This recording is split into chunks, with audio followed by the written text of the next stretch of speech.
ये कैसी विश्व की 5वीं अर्थव्यवस्था है जिसमें आज भी SC ST पे अत्याचार हो रहा है, महिलाओं के साथ रेप हत्या हो रही है। NCRB का डाटा पढ़ेंगे तो खून के आंसू रोने पड़ेंगे। युवा बेरोजगार है, सड़कों पे 80 करोड़ लोगों को 5 किलो राशन में जीवन यापन करना पड़ रहा है।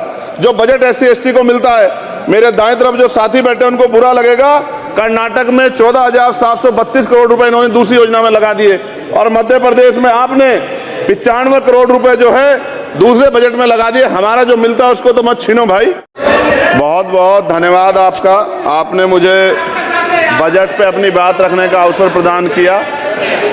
मैं अपनी बात को शुरू करते हुए बहुजन समाज में जन्मे सभी संतों, गुरुओं और महान पुरुषों को नमन करता हूं।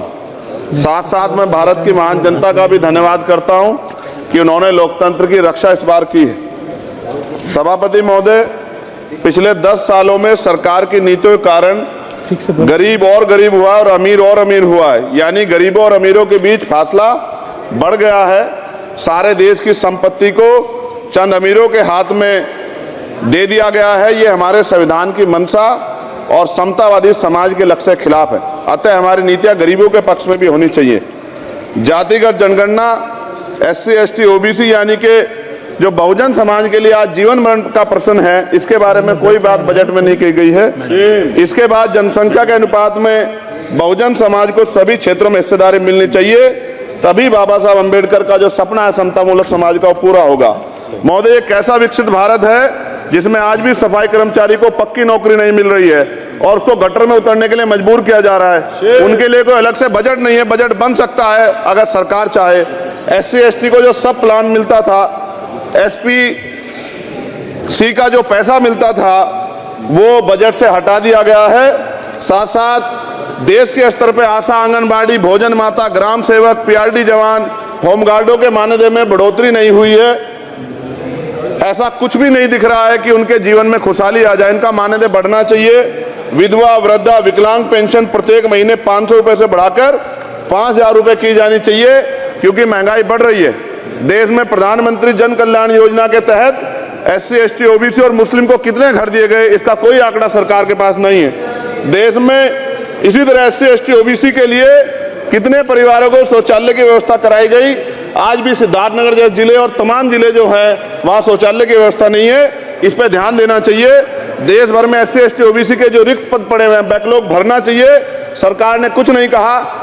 ये कैसी विश्व की 5वीं अर्थव्यवस्था है जिसमें आज भी SC ST पे अत्याचार हो रहा है, महिलाओं के साथ रेप हत्या हो रही है। NCRB का डाटा पढ़ेंगे तो खून के आंसू रोने पड़ेंगे। युवा बेरोजगार है, सड़कों पे 80 करोड़ लोगों को 5 किलो राशन में जीवन यापन करना पड़ रहा है।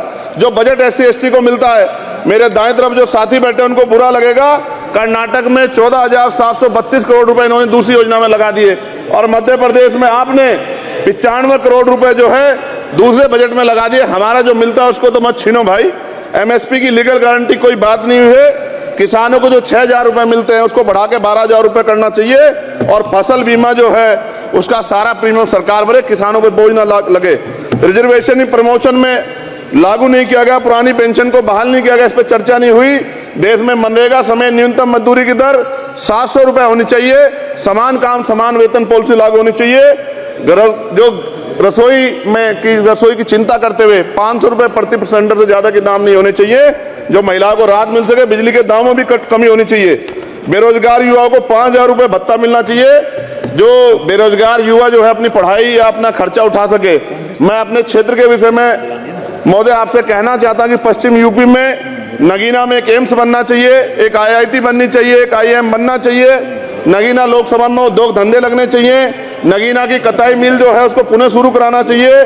RRTC जो योजना है सरकार की, उसको मेरठ से आगे बढ़ाकर मुजफ्फरनगर, सहारनपुर से नजीबाबाद नगीना होते हुए उसको नगीना तक ले जाना चाहिए। साथ साथ नजीबाबाद से मुंबई के लिए एक ट्रेन चलनी चाहिए और नगीना, श्योरा, किरतपुर में रेलवे के ओवरब्रिज बनने चाहिए।